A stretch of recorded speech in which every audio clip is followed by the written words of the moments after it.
As Jesus and the disciples left the town of Jericho, a large crowd followed behind.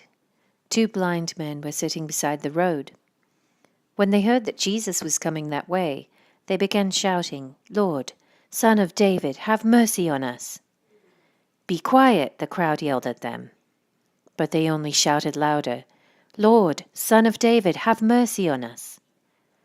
When Jesus heard them, he stopped and called, "What do you want me to do for you?" "Lord," they said, "we want to see." Jesus felt sorry for them and touched their eyes. Instantly they could see. Then they followed him. As Jesus and the disciples approached Jerusalem, they came to the town of Bethphage on the Mount of Olives. Jesus sent 2 of them on ahead. "Go into the village over there," he said.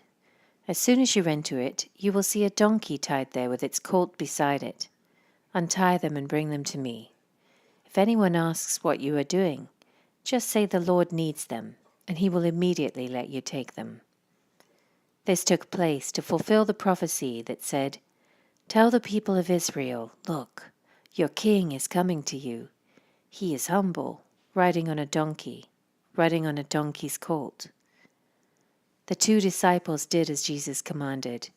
They brought the donkey and colt to him, and threw their garments over the colt, and he sat on it.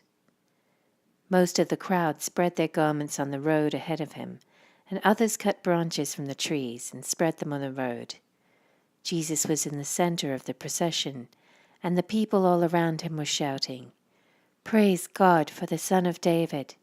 Blessings on the one who comes in the name of the Lord! Praise God in highest heaven!" The entire city of Jerusalem was in an uproar as he entered.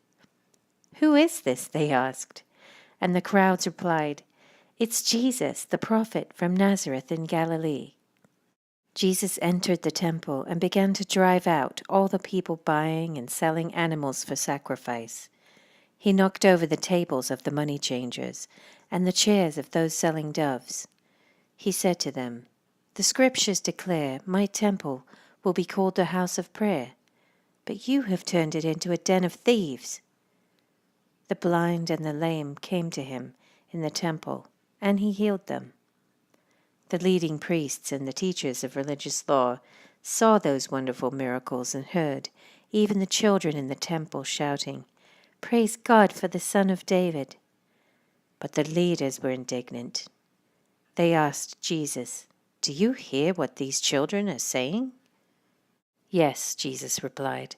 "Haven't you ever read the scriptures? For they say, 'You have taught children and infants to give you praise.'"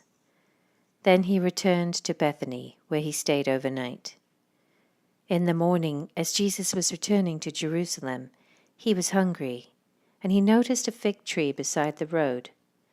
He went over to see if there were any figs, but there were only leaves. Then he said to it, "May you never bear fruit again." And immediately the fig tree withered up. The disciples were amazed when they saw this and asked, "How did the fig tree wither so quickly?" Then Jesus told them, "I tell you the truth, if you have faith and don't doubt, you can do things like this and much more. You can even say to this mountain, 'May you be lifted up and thrown into the sea,' and it will happen. You can pray for anything, and if you have faith, you will receive it."